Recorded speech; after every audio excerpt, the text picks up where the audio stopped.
Okay, so today I'm going to make one of my favorite really fast soups that I like to enjoy. I'm going to turn on the heat to medium high.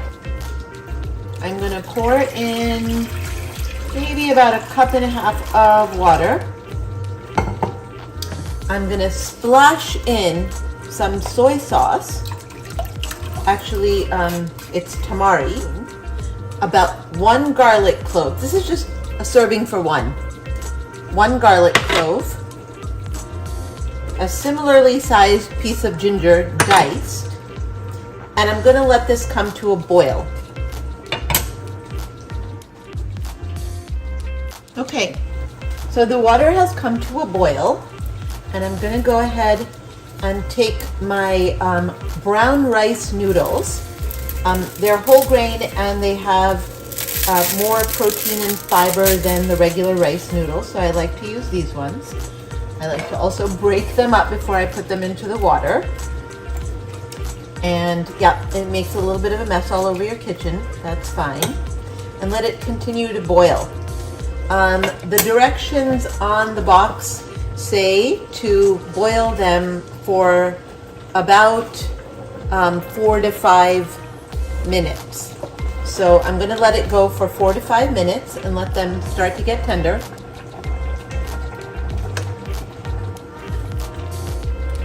This is if you want to cover it at this point, you can cover it so it boils, continues to boil. Okay, so it's boiled now for about 4 minutes. For the last minute, I'm going to go ahead and throw in my vegetables. So you see here I have a ton of vegetables. 1 zucchini, 1 carrot, about 1/4 of a cabbage. This is a Savoy cabbage. And I'm just going to stir it around. You see the volume now has increased considerably. And I'm going to go ahead and mix this up. And then I'm going to let it go for another maybe 2 minutes so that these vegetables break down a little bit and add to the soup. So all of this quantity will become more liquidy and more digestible by the body. The more we want to have cooked vegetables so that our body can break them down a little bit better. So again, I'm going to go ahead and cover it. All right, so it's cooked about 2 minutes with the vegetables. So I'm going to take the lid off, and you can see the vegetables have released their water and created a little more soup. So we're making a really delicious bowl of ramen essentially. And the last thing I'm going to do is turn off the heat. So I've turned off the heat. I'm going to grab my ramen bowl, get that ready. And the reason I'm going to turn off the heat is I don't want to add my miso, my last and most delicious ingredient, into a really boiling pot of soup. That kind of destroys the enzymes and live bacteria in my miso. So I'm going to take it off the heat. I'm going to let it cool for just a second, stir it around, release any excess heat. And then I'm going to go ahead and mix in the miso. You want to add miso to slightly cooled soup. You don't want it boiling hot.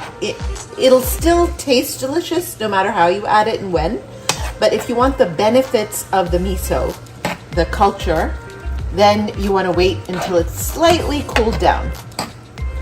So as you can see here, my ramen soup, my really instant ramen style soup is ready.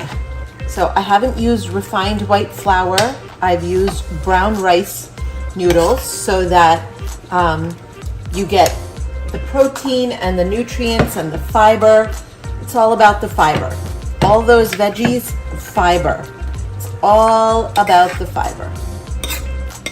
The more fiber you can eat, the better it is for just about everything in your body. And here we go. A delicious bowl of ramen soup. I'll get my chopsticks. I happen to like things spicy, so I'm gonna go ahead and add my sriracha. Easiest to add. And here we go.